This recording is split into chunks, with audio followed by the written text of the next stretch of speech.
Ayushman Bharat card download শুরু হলেও অনেকেরই কি দেখা যাচ্ছে ইকেওয়াইসি করার পর পেন্ডিং আর সেই হলুদ লেখাটিই রয়েছে। যাদের রেশন কার্ডে নাম ভুল ছিল, আধার কার্ডের সাথে নাম ম্যাচ করছিল না, সেই তাহাদের ক্ষেত্রে এই যে শুধুমাত্র পেন্ডিং লেখাটি, তা যদি রেশন কার্ড সংশোধন করে ফেলেছেন, আজ 1 মাসও হয়ে গিয়েছে ইকেওয়াইসি করাও বা সংশোধন করাও, তবু রেশন কার্ডে যে নাম ছিল সেই নামটি কিন্তু আয়ুষ্মান ভারতের পোর্টালে আসেনি আর এখনো পর্যন্ত পেন্ডিংই রয়েছে। ইকেওয়াইসি করার পরও আরো একটি সমস্যা, অনেকেরই এখনো পর্যন্ত স্টেট ভেরিফিকেশন পেন্ডিংই রয়েছে, কার্ড অ্যাপ্রুভ হয়নি। আর কার্ড না অ্যাপ্রুভ হলে তো ডাউনলোডও করা যাবে না কার্ডটি, কেন কবেই বা অ্যাপ্রুভ হবে। অনেকে মনে করছিলেন যে একটি পরিবারে কারো আবার অ্যাপ্রুভ হয়েছে, আবার কারো আবার স্টেট ভেরিফিকেশন পেন্ডিং রয়েছে,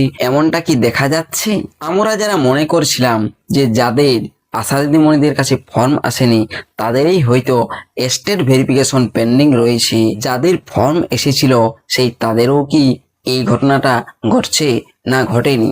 স্টেট ভেরিফিকেশন পেন্ডিং এবং স্টেট ভেরিফিকেশন পেন্ডিং কবে কাটবে, কবেই বা অ্যাপ্রুভ হবে, তা নিয়ে আজকের এই ভিডিওটি। তাই ভিডিওটি শেষ পর্যন্ত দেখুন। চলুন এই গুরুত্বপূর্ণ ভিডিওটি শুরু করা যাক। ইকেওয়াইসি করার সময় যাদেরই আনআইডেন্টিফাইড ছিল, ইকেওয়াইসি করেছেন অপারেটর আইডি দিয়ে আশা দিদিমণিদের কাছ থেকে বা সিএসসি সেন্টার থেকে, সেই তাদেরই দেখুন এই যে হলুদ পেন্ডিং দেখা যাচ্ছে, এই লেখাটি দেখতে পাচ্ছেন। আর এটি করা হয়তো আপনার 15 দিন পার হয়েও গিয়েছে, তবুও এই পেন্ডিং লেখাটি আছে। ইকেওয়াইসি করার আগে বা পরে রেশন কার্ড যদি সংশোধন করেছেন সেক্ষেত্রেও এটাই দেখা যাচ্ছে, আর অন্য কিছু আপনারা দেখতে পাচ্ছেন না। কারো আয়ুষ্মানের ফর্ম আসুক বাড়িতে বা না আসুক, সকলের ক্ষেত্রেই এরূপ দেখা যাচ্ছে এই পেন্ডিং। আরেকটি কি দেখতে পাচ্ছি, স্টেট ভেরিফিকেশন পেন্ডিং। আর এখন আমি যে পরিবারের ড্যাশবোর্ডটি আপনাদেরকে দেখাচ্ছি, এখানে ইনাদের কিন্তু এই ফর্ম এসেছিল আয়ুষ্মান ভারত কার্ডে। এখনো দেখুন অনেকের হয়তো ইকেওয়াইসি করা হয়নি, যাদের ইকেওয়াইসি করা হয়েছে তাদের যাদের নামের বানানের ভুল ছিল অপারেটর আইডি দিয়ে করা হয়েছে, এগুলো পেন্ডিং দেখা যাচ্ছে। আর যেগুলো ভেরিফাইড হয়েছে সেগুলো হয়তো কোনোরূপ ভুল ছিল না, সেই ভেরিফাইড গুলো এখনো পর্যন্ত অ্যাপ্রুভ হয়নি। তবে যাদের এই আয়ুষ্মান কার্ড ডাউনলোড করা যাচ্ছে সেই তাদের অ্যাপ্রুভ হয়ে গিয়েছে।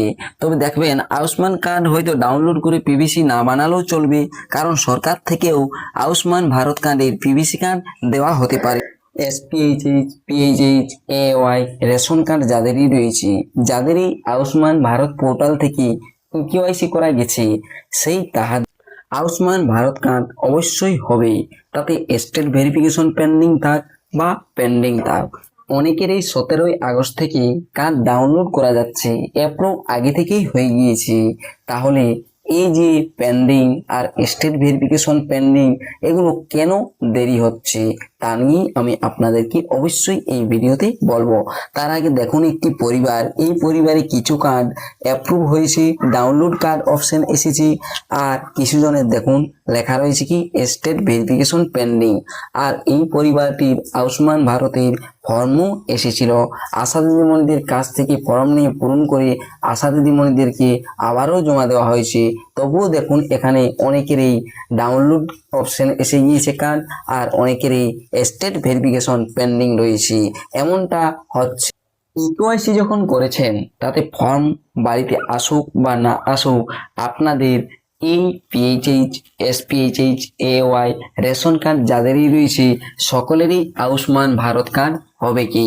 তাই আপনারা অযথা চিন্তা করবেন না, পেন্ডিং থাকুক বা স্টেট ভেরিফিকেশন পেন্ডিং থাকুক, অ্যাপ্রুভ হবে কি আর কার্ডও ডাউনলোড করতে পারবেন। কার্ড যে ডাউনলোড এখনই করতে হবে এমনটা নয়, আর 17ই আগস্টে যে সবার অ্যাপ্রুভ করে দেওয়া হয়েছে এমনটাও নয়।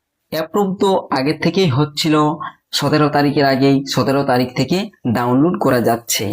ডাউনলোড করার পর যখন ওই আয়ুষ্মান ভারতের কার্ডটি আসছে, সেখানে আমরা দেখতে পাচ্ছি যে আধারের যে ছবিটি রয়েছে সেই ছবিটিই আসছে, ইকেওয়াইসি করার সময় যে ছবিটি দেওয়া হয়েছিল সেই ছবিটি আসছে না। তাই দেখবেন রেশন কার্ডে হয়তো যে নাম রয়েছে সেই নামে আয়ুষ্মান ভারত কার্ড না হয়ে আনআইডেন্টিফাইড ছিল, পরে এখন পেন্ডিং এ রয়েছে সেই তাদের ক্ষেত্রে আধারের নামটি হয়তো আয়ুষ্মান কার্ডে আসতে পারে। তবে আনআইডেন্টিফাইড এর ক্ষেত্রে এখনো পর্যন্ত একজনেরও এই স্টেট ভেরিফিকেশন পেন্ডিং সেটি পেন্ডিং এই রয়ে গিয়েছে, অ্যাপ্রুভ হয়নি। সকলেরই রয়েছে এই একই অবস্থায়। যতজনেরই পেন্ডিং রয়েছে, স্টেট ভেরিফিকেশন পেন্ডিং রয়েছে, সমস্ত জনেরই দেখবেন আর 2 থেকে 3 সপ্তাহ পর সেপ্টেম্বরের হয়তো প্রথম সপ্তাহ পর্যন্ত অ্যাপ্রুভ হয়ে যাবে আর কার্ড ডাউনলোডও করতে পারবেন। অযথা ধৈর্য হারাবেন না। আর যখনই এই যাদের স্টেট ভেরিফিকেশন পেন্ডিং রয়েছে বা শুধু পেন্ডিং রয়েছে, আনআইডেন্টিফাইড ছিল, কেওয়াইসি করার পর পেন্ডিং রয়েছে, সেই তাদেরই অ্যাপ্রুভ হবে, কার্ড ডাউনলোড করা যাবে, আমি অবশ্যই ভিডিও করে আপনাদেরকে জানিয়ে দেব। তাই আপনারা অযথা চিন্তা করবেন না, সকলেরই অ্যাপ্রুভ হবে পেন্ডিং থাকলেও, আর স্টেট ভেরিফিকেশন পেন্ডিং থাকলেও তবে কিছুটা সময় লাগবে। কারণ PHH, SPHH, AAY ration card যতজনেরই রয়েছে সকলেরই আয়ুষ্মান কার্ড হবে কি, তাই আমি আপনাদেরকে এই কথাই বলে রাখলাম। ভিডিও দেখার জন্য ধন্যবাদ।